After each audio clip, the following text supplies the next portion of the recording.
stood there. No. She took a couple steps back because she's like, you're not gonna hit me here. Oh, so. Oh, she was hilarious. No, I like literally. Yeah, right.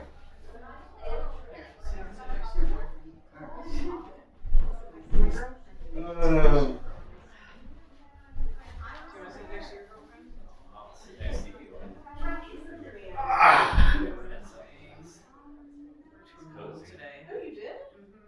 Can you do that whenever? I could do it every day if I wanted to.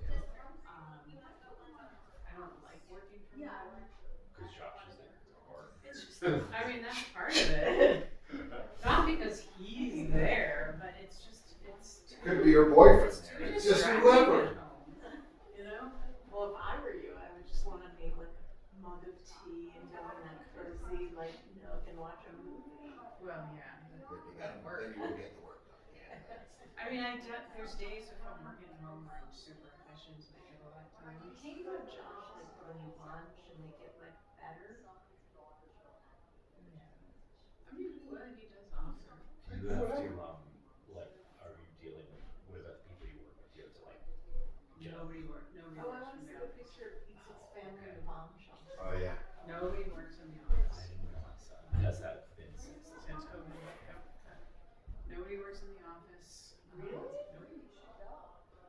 So when you go in, It's more, I go in because I like being in the office. I like being out of the house. I like the, Yeah. like, the delineation between, like, Yeah, this is my house, this is my work.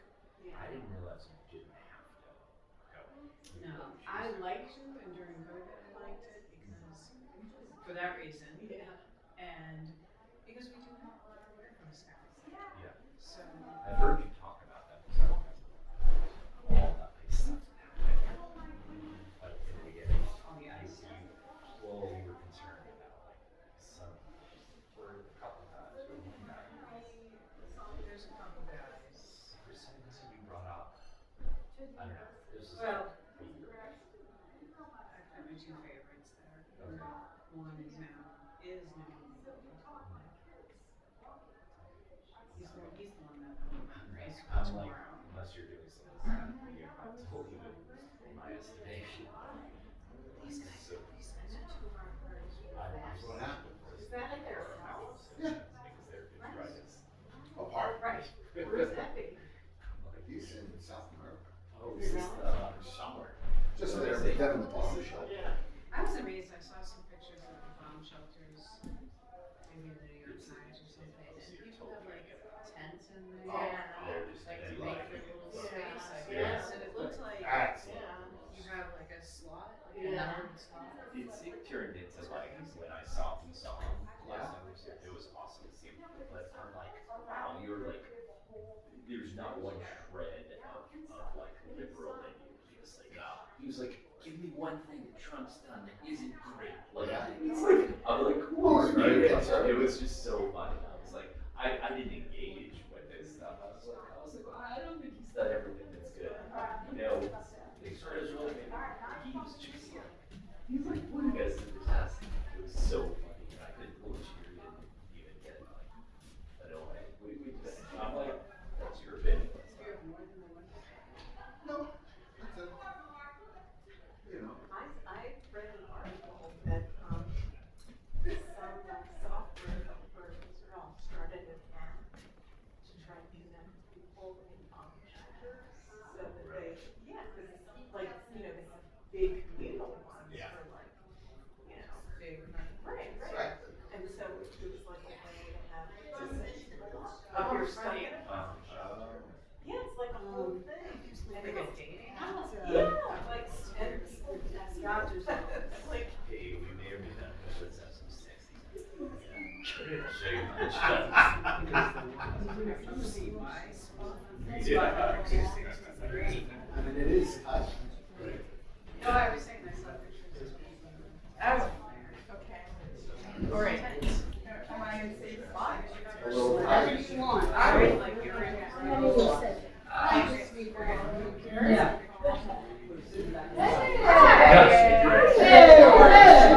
Hello, darling. Are you?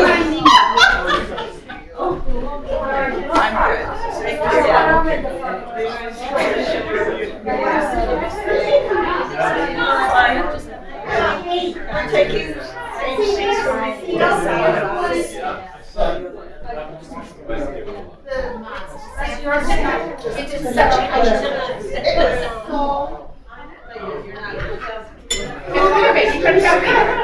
you. I know. I've been asking her if she can crochet. All right,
Shabbat Shalom, everybody. If we can take our seats, please.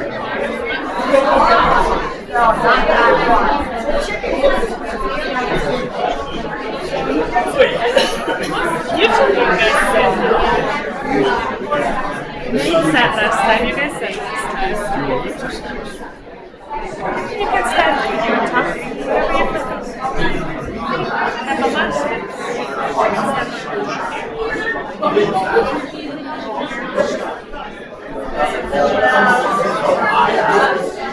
Shabbat Shalom! Welcome everybody, and welcome to those of you who've joined for this part of the evening. You missed a good dinner, but that's okay. And welcome to anybody who's watching on live stream. I just want to first say something about our First Friday program, which has been a very, very successful program over the years, and we haven't had so many. We just restarted it last month with a wonderful program with our executive director, Nate Shapiro. If you're watching online, Nate, you were great. Thank you.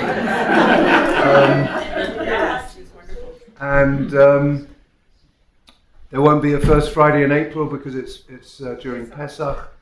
Not 100% sure what's happening in May, but definitely a future First Friday. Some of you know Dr. Ali Levine. She's a pediatrician in our community, and I recently helped support her do training as a mohelet. She's done through the conservative movement. She's trained to be a woman moel, doing circumcision. And in that process, she has learned so much about the ritual of circumcision. And she and I have talked about her being a future First Friday speaker. So that may be in May. We're not sure yet. But want to just thank all the people, past and present, who've been involved in our programming for First Friday. And we look forward to many great events in the future. Lois Linsky, I see Judith was very much part of that committee back in the day. Joan Nagel, I think you were, weren't you, Johnny? You were on that sort of. Yeah. and I think, yeah, we really miss Barbara Traeger, who was also a big part of it. Sad loss. Anyway, enough about First Friday. Let's get to this First Friday. And just a quick round of questions. We thought, like, how many people have been to Israel? Wow. How many people have been to Israel more than... No, how many people have been to Israel once? Oh, okay. Only once. I can't hear what you're saying. Okay. How many people have been to Israel only once? And how many people have been more than 5 times? Wow. How many people have been on an organized tour? Thank you very much. Disorganized tour. Which actually brings me to something else I wanted to say, because this week Nate and Rachel and I have started planting the seeds. Yay. We are going to have another Bonei Shalom Israel trip. Yay! It's about time. And I think sometime over the next 2 weeks, an interest form is going to go out to people just to express Don't do it during anyone the who's... eclipse in Egypt. Pardon? Just don't do it during the eclipse in Egypt. Okay. Which is August. Some important things to consider, definitely. That's a great idea.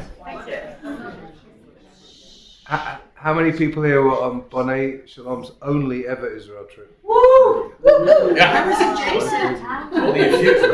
Only a few short steps. Yeah.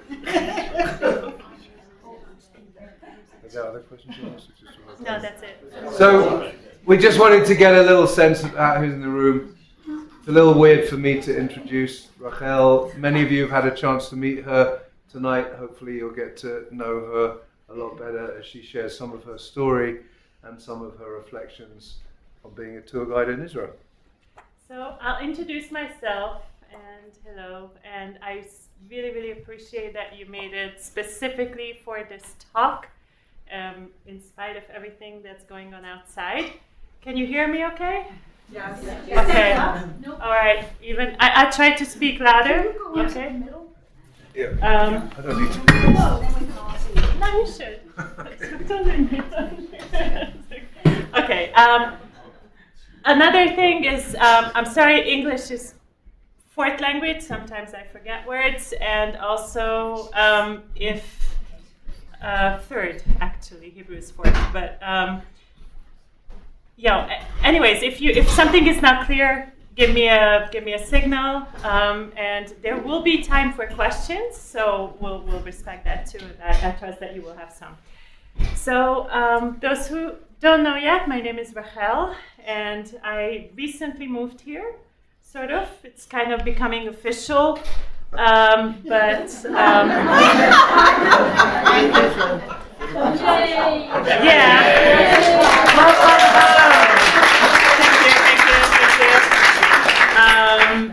But I lived in Israel for 20 years. I made Aliyah I moved to Israel from Hungary.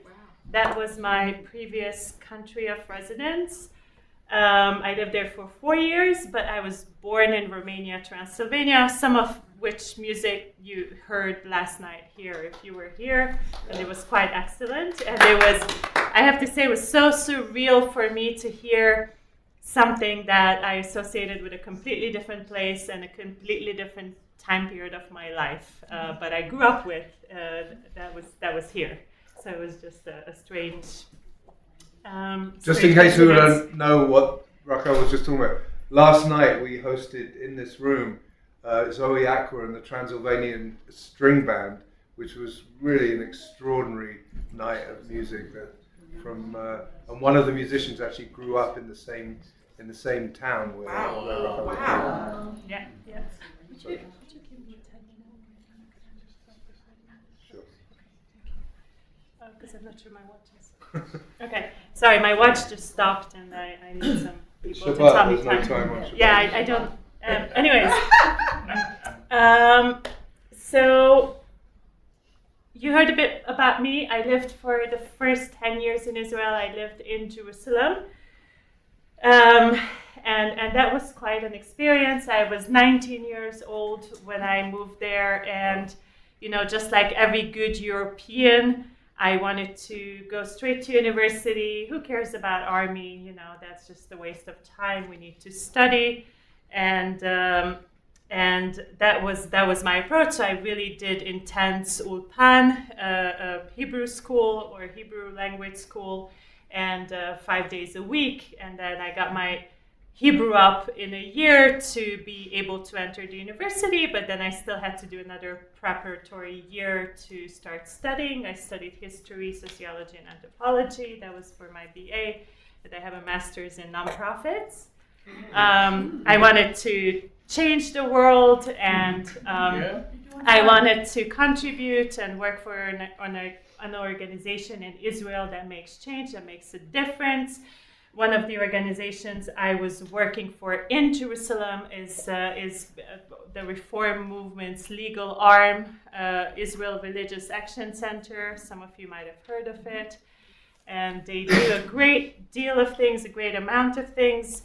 But then, after a while in Jerusalem, I really was drawn to Tel Aviv, and there were changes happening in my life that I wanted a change of scenery, and I found myself once a week on the beach in Tel Aviv, and I said, why don't I just move here? So I moved near the beach. I lived there for the next 10 years, the next decade. I was about 10-minute bike ride away, and it was quite lovely. I lived close to Yafo and Shapira neighborhood, which is South Tel Aviv, a bit more rough, a bit more edgy, but with a lot more color, taste, and flavor, if you will. So that's what I did, and this is the time period. This is the last decade is when I became a tour guide. Because why? I was working in my dream job for a nonprofit, helping Olim, doing project management, which I always wanted. I was helping Olim find jobs and find their professional career with degrees in Israel after making Aliyah. That was my job, and especially worked with high tech people. And we had an incubator and whatever. One day they cut budgets, some funding runs out, I'm let go. And there's this choice, like, what am I going to look for another job, or am I going to pursue something else? And by that time, I was in Israel for 13 years, 12, 13 years. And I was, again, with my history anthropology background, I was so in love with the country. I was so interested in history and everything that is around me that I decided to do this course. And this course of the Ministry of Tourism is like another degree, basically. It's like going to study, committing for 2 years of really intense, not just days of study, lectures and courses, but also tours, because you've got to see the places. You can't just talk about places without seeing them, right? You can't just do, I did that, only one thing. COVID hit. By then I was already guiding. I was doing some tours in Tel Aviv. This you don't need to have a license for because they're considered niche tours. And niche tours are like things like graffiti tours, like market tours, or Bauhaus tours, or any other so specific that you gotta dwell into it by your own in order to be able to guide, and no one teaches it. So that's how I started. And let me pause there in my timeline and journey a little bit and tell you what I was doing at that point. So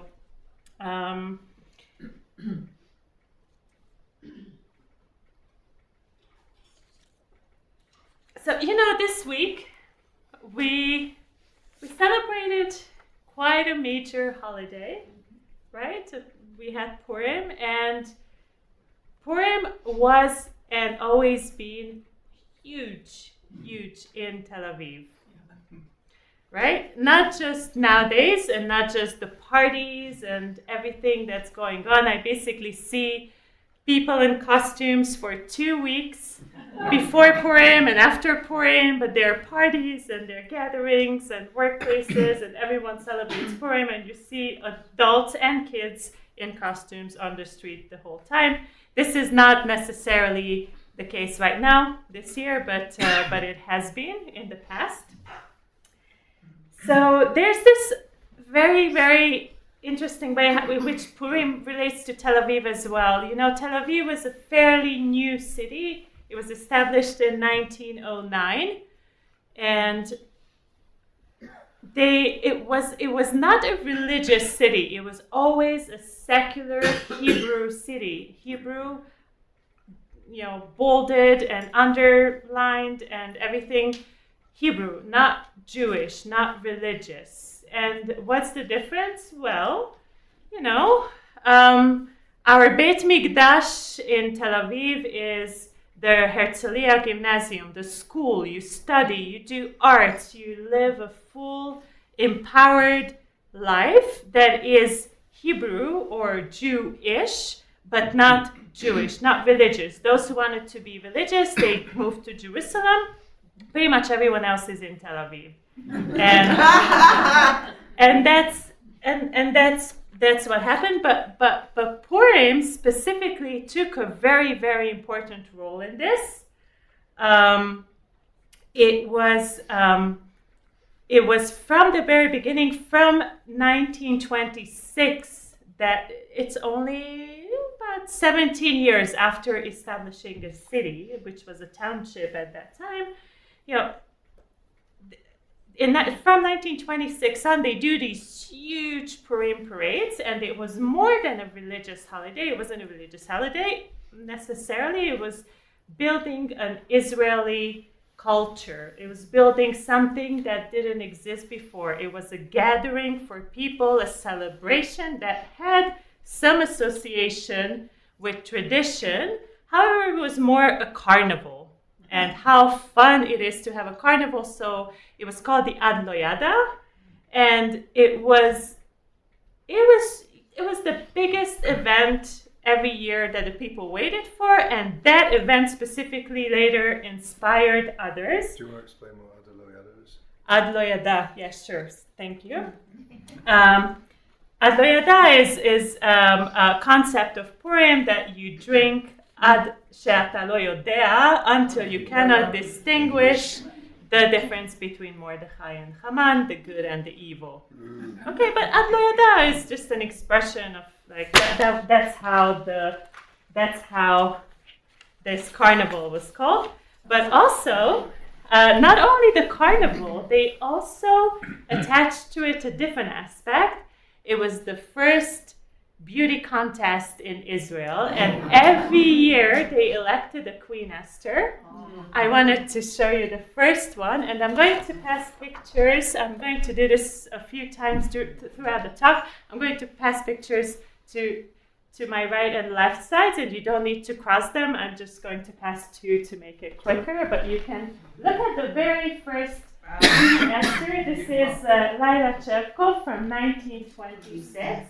Just a picture of her. And then I have the other one. You can see what I just brought these because I find it so interesting to see what the beauty ideals are and what they were expected, or what was found beautiful at that time, and who are the people who are there. This is Tzipora Tzabari, the Queen Esther of 1928. Wow. Okay? So you can pass these around too, so this side can see. And maybe it's too much, but I brought more pictures from Tel Aviv just to show you from another one from 1936, how huge this carnival was, with huge installments, and really like, I think if you want to compare in the States, it's something like the Macy's carnival. Thanksgiving parade. Like the Thanksgiving parade there. So this was something like that. I think I'll start that.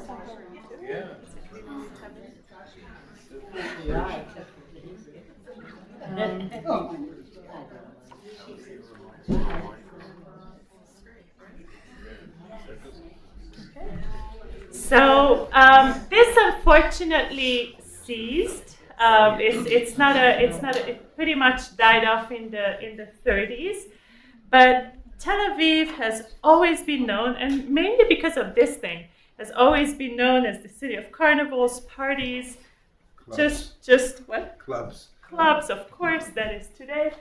But this started something that did not exist before.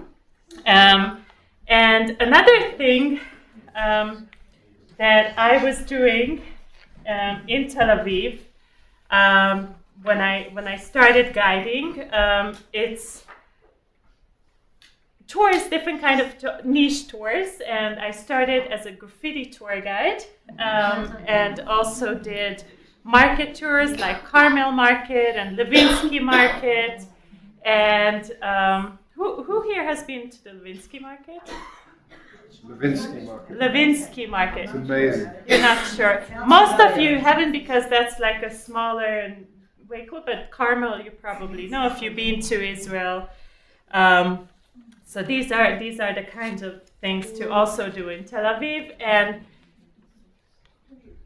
it's quite wonderful because they call Israel in Hebrew, they refer to it as a kur hituch, so a melting pot. But I don't know how true that is. I think specifically America is more like a melting pot when everyone adopts some kind of American culture or becomes more like adopted to the local whatever exists here. But in Israel, I feel that a lot of the ethnicities preserve their culture, their foods, their traditions, their piyutim, their tunes, their songs, and all of that. And it's very, very interesting, and it's very, very emphasized when you do a market tour. It's amazing. You can have, Ashkenazi pickled fish and the hummus and the kube and the falafel, and depends what, who makes it, and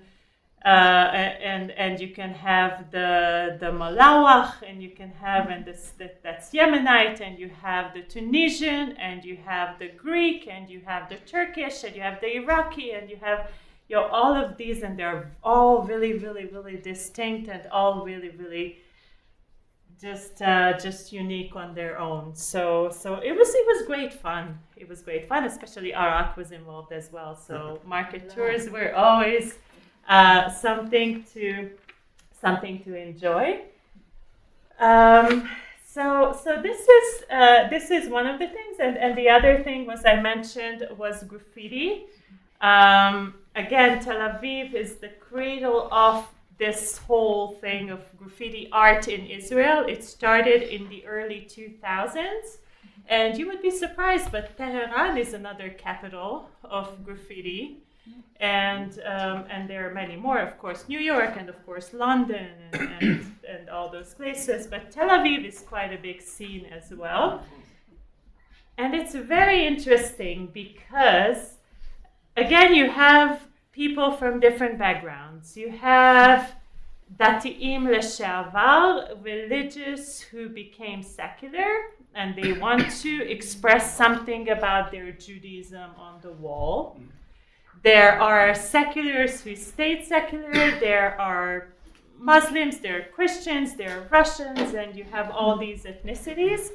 And specifically, I want to point out one person who I spoke about a lot, and I'm sure you heard of him, even indirectly. So, and I'm not talking about Banksy. Thank you. That this is the picture I'm passing around is a picture of someone who calls himself Dada Band-Aid. He's one of the, anyone heard of him? No one? Dada Band-Aid. Okay, so he's one of the graffiti artists, the most known graffiti artist in Israel. He started to paint plasters about 20 years ago on walls, and you see his plaster graffiti, but that's a more modernized version. And why does he do that? Now, here's my job of explaining, walking around and pointing to tourists. Here's a plaster on the wall. Why? This is a guy who prefers to remain anonymous, and we don't know his real name. Of course, some people do, but generally it's not known. And he's married to some. Anyways, before jumping ahead, he has been a combat soldier in the IDF, in the Israeli army, and he had heavy trauma. He went through some things, and he felt that all the government and the officials were not really, really helpful. They weren't really trying to help him and treat the root of his trauma, of his issues, of his problems. Instead of it, they tried to patch it up and put Band-Aids on. So he started doing Band-Aids. And why am I saying that? I'm sure you've heard of him. You haven't heard of him specifically, but have you seen the hostage posters? Yes. That's him and his wife. Wow. That created these posters. They have been since then. His wife is Nitzan Mintz, also a street artist. She writes poetry on walls in Hebrew and English. And they created these posters really, really soon after, I don't remember how soon, a week, 2 weeks, even less, I don't know, after October 7th, of all the 200. And so hostages, and they put them up in New York. They were living in New York at that time, And then afterwards, they were running for their lives. Really, Wow.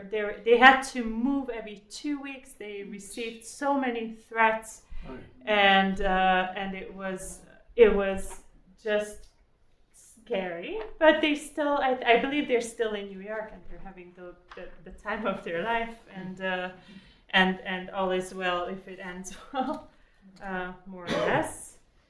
But that's him, and you see some of his story on the picture. The print that I'm passing around is from his own post on Instagram, and he describes some of the reasons. That's why I kept the text next to it, so you see it.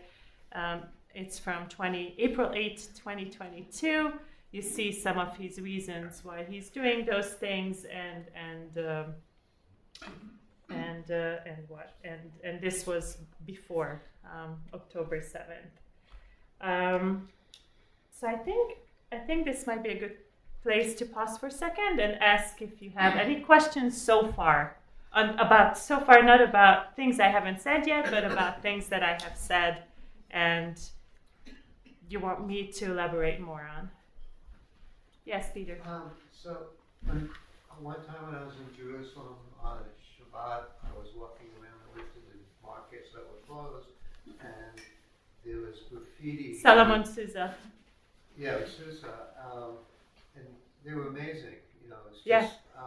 And then other graffiti would be just people would write things that had this sort of a metaphysical sense to it. It was like graffiti at a higher spiritual level.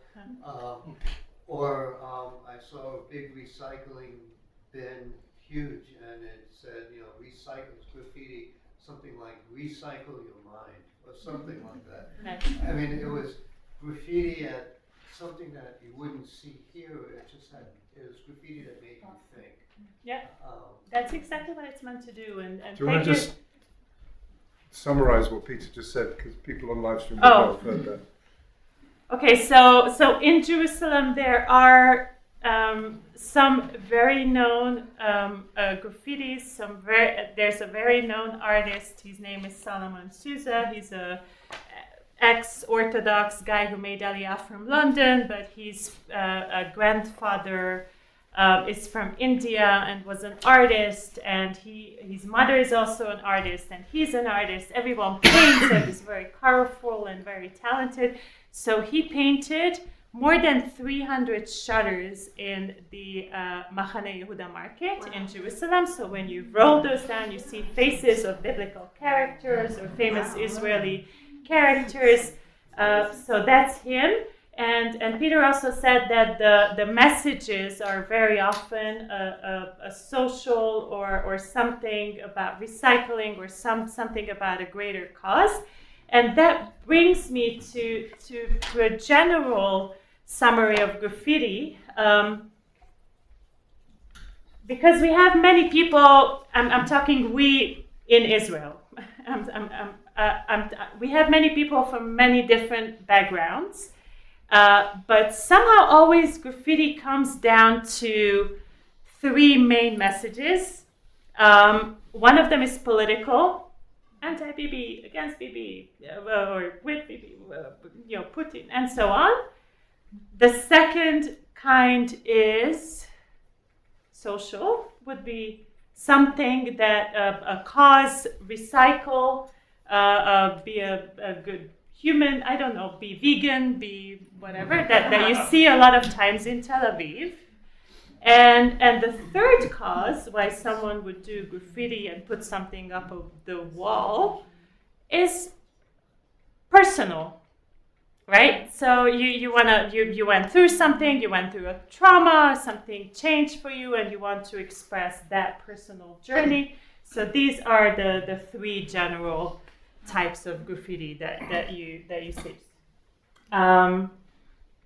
Okay. Any other observations, questions about this part so far? Yes, Jen. Yes. Is graffiti encouraged? Is it legal? Is it supported? Graffiti, by definition, is illegal because you put something up on the wall on someone else's property without their permission. Once you have their permission, it's called street art. Yeah. It's Jared. kind of what I was going to ask. I know in some places, like when we were in Melbourne, the alleyways are places where there's a lot of graffiti. Uh-huh. And I think it's legal. Is it like that in Tel Aviv with like Yeah. certain alleys or streets where a lot of this art can be created, or is it just on abandoned buildings or where it's not supposed to be? Your answer was kind of in the question. So Jerry asked if where is it more likely to occur, and is it legal, not legal, what's going on with this, because it's kind of hell confusing. The answer is yes. So the answer was part of your question, actually, because you said abandoned buildings, you said neglected areas. You didn't say that, but you implied that. And I'm saying that that's a very important part, and I'm going to tell you even more. It's actually very well calculated by the Tel Aviv municipality, because you would not, if you would put up a piece of graffiti in the Dizengoff Square or in Kikar Medina or somewhere in North Tel Aviv University, whatever it will be taken down, painted over, cleaned up. If you do it in Florentine, Shapira, Yafo, South Tel Aviv, older, run-down areas, yes, they will leave that there. Why? Why? Looks better. But there's even more to that. Wow. It brings graffiti brings by gentrification. Graffiti, once you have a round down area that has a lot of art, you will have art galleries. Wow. You will have, all the sudden interest. You will have art tours. You will have graffiti tours. You will have money, right? So once you have that, it brings up the value of the place itself. Just look at Florentine neighborhood in Tel Aviv, which is where it all started. The prices are in the sky these days. Wow. It's on super high demand, and all the streets are narrow and smell like dog piss. Sorry, but it's Cat. there are more dogs than cats in Florentine, and there's more dogs than children in Tel Aviv in general. But like that's Spell more. it's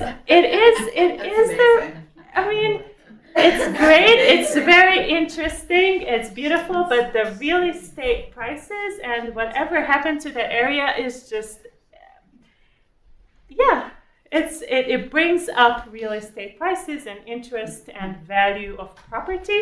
So the municipality, I'm going back to it, the municipality tolerates it in some areas and erases it in other areas. So it's very well managed. So do the graffiti artists themselves respect each other's artwork, or do they paint over? Also a great question. Sometimes graffiti artists have a beef. Sorry. Do they graffiti artists respect each other or they paint over each other? Depends who they are. A lot of times we're talking about collectives, groups of artists, people who will respect each other. But sometimes they have a beef, like a kind of something, and they would paint over each other. That happens. But also the nature of graffiti, and really if it's true graffiti, once you created it as an artist, you have to let it go. You just because you're not in control. You invested something in a beautiful piece, but anyone come and paint a mustache over it, and how would you stop them, right? Wow. So, but that's the truth. So it's also about learning to let go, about learning to move on, and it's a great lesson. Yes. Yeah, we know a graffiti artist, Rami Maniri. Uh-huh. He's really well known. Yeah. And He's very known. amazing. Yeah. So is He's a street artist, actually. Oh, He's okay. done mostly Okay. commissions, but kind of graffiti. Yeah. So he did, well, of course, like the tunnel when you go through Tel Aviv. At the Carmel Market, there's this building that's on the slant, and Rami Meiri, so the question was about Rami Meiri, the building that is on a slant on a hill, he paints a figure that paints the bottom of the building straight, and there's a figure trying to lift up the other side. Wow. It's a good one. It's near the Carmel Market. That's Rami Meiri. Yeah, he did. So I worked for a company called Converse at the time. It was in Ramat Rafayel, and he did like the inner part of the elevator all the way down. It was like just amazing. And we actually met him in Tel Aviv randomly. We went to his. We just walked into a gallery, and there he was, and we didn't even know it was him. And we started looking, and he was like, "Oh, my name is Rami." I was like, "Rami Meiri." We were starstruck because he's all. I mean, his work is all over. So I was wondering, is he? Yeah. So you're saying street art as opposed to. So he's a commissioned artist. Most of the time, Yeah. yes. Okay. Almost all How cases would that you- I know of his. How Yeah. would you categorize his art then? Would it be? Do you think it's in It the just- categories you were talking about? It's just legal encouraged street art, and he's great. And I think he's a groundbreaker in terms of really showing people what can be done, and the humor and the Yeah, creativity is Yeah. great. Yeah. He's done. I think he's done the huge murals in Jerusalem too. Possibly. If I'm not, but they're really iconic, significant pieces that are just really. So this is the last thing I think I say about graffiti is just you can decide for your own whether it's vandalism, and on the spectrum of vandalism and beautification, there's a whole bunch of things in the middle. You decide where you put it, but that's what I would put him on that spectrum too. All right, any other about what was said so far? Yes, Les? Do they paint fast that they won't get caught, or do they take time and do they spray paint? Great question. Great question. Leslie asked if it was fast or if it was it's something that takes hours. Well, there's different pieces. There's when you scribble your name on a wall in these funky letters. It's called a throw up in the graffiti word because it's so quick, like a. Wow. Exactly, and you can just put it on the wall, and it's colorful, and you can move on, right? That's a throw. But a mural or a piece, as they refer to a full mural, a piece is a masterpiece, is a piece of art that is hours and hours and hours. And okay, one quick story about. This friend of mine, he's a very known graffiti artist, and I didn't bring one of his prints, but Jonathan Kislev, it's a story about creativity. He wanted to put up a piece in Tel Aviv, a full mural that was also high up, because the higher up you get, the less likely someone will reach you and paint over, and it will more likely to stay there, and the more prestige you get as well. So Jonathan Kislev goes to this firewall in the Florentine, in the the border of Florentine and Yafo, puts up this huge mural, and in order not to get caught, of course he didn't get permission, because otherwise it wouldn't be graffiti, right? He didn't get permission. He rents a cherry picker. You know what those are, right? So you can reach high. And there's a generator in this cherry picker making a lot of noise. How is he not going to get caught doing this for hours and hours and hours? Well, he was creative. He went on Rosh Hashanah, which is a time known for government offices to be closed. Okay, and he wore a yellow vest with the symbol of the Tel Aviv municipality. He spray painted. He did a stencil and he spray painted that on the vest. And And he made himself a fake permit, saying that he was commissioned to do that piece. And then he was later telling this story to my friend, and it was recorded, and he's saying like, oh, he was like so worried, and he was kind of like shitting in his pants. You know, like, he was just really worried. And then he had this permit, and someone came by, a policeman, of course, and wanted to see, like, what are you up to? I don't know about this, blah, blah, blah. I'm in charge of the area, and he pulled out this permit, and, go call and check. Of course, no one would answer, it's like, go call. He was this, like, said this with confidence, but at the same time, he was so scared, and then the policeman was like, shh, shh, shh, shh, the back and forth, checking, no, nothing. Didn't come up with anything, and he was let go, and he got by, but it was hours and hours of work. And some artists are so creative that they do this, and others, the best time to do graffiti is, everyone says, around 5 a.m. Not at night, because at night police still patrols, but around 5 a.m. they switch shifts. Oh, between shifts. Between shifts, because that's when the night shift is over and the morning shift starts. That's the best time to do graffiti. At least in Tel Aviv, if anyone. I didn't say this. Oops, it's recorded. Now it's. Okay. We've gone from graffiti. How am I doing? Grand. You're doing great. Okay. No, it's like time my sermons. Okay, so that's really it about graffiti. So these are all really, really social things. The graffiti tours, the Carmel Market tours, the Levinsky tours, which I'm doing in Tel Aviv around this time, 2018, 2019. 2019, I started the tour guide school, little but I know that 2020 is going to come. And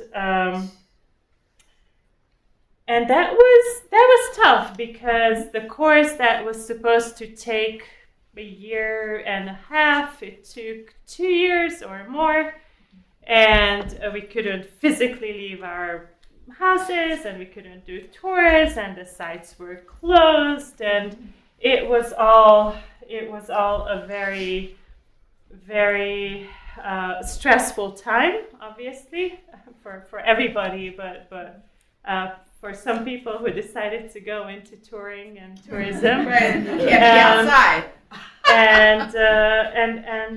And I decided to look for something else, but I also wanted to stay in this world and within reach of guiding and tour operations. So I started working for a bigger company who still had groups coming, and we're talking about birthrights and missions and volunteers and all those. So I was a tour operator, and a tour operator is a person who's being in touch with you from the Israel end. You are, wanting to come to Israel, and I set up everything. I make the reservations, and I from the bus to the hotel to the sites to really everything, and then order special meals and blah blah. So it's that's what I started doing in 2021, 21 or 22. So as soon as we could, anyways, I started looking around, and that's what I did. And one summer of 2022, I was in charge. I was the tour operator of a large group, a full busload of 16-year-olds from California. They are part of a camp trip tour to Israel for 2-3 weeks. It was a really full, rich itinerary. And while they're already in Israel, someone sends me this picture on WhatsApp, and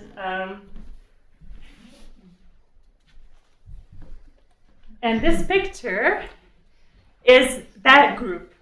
Now, this picture is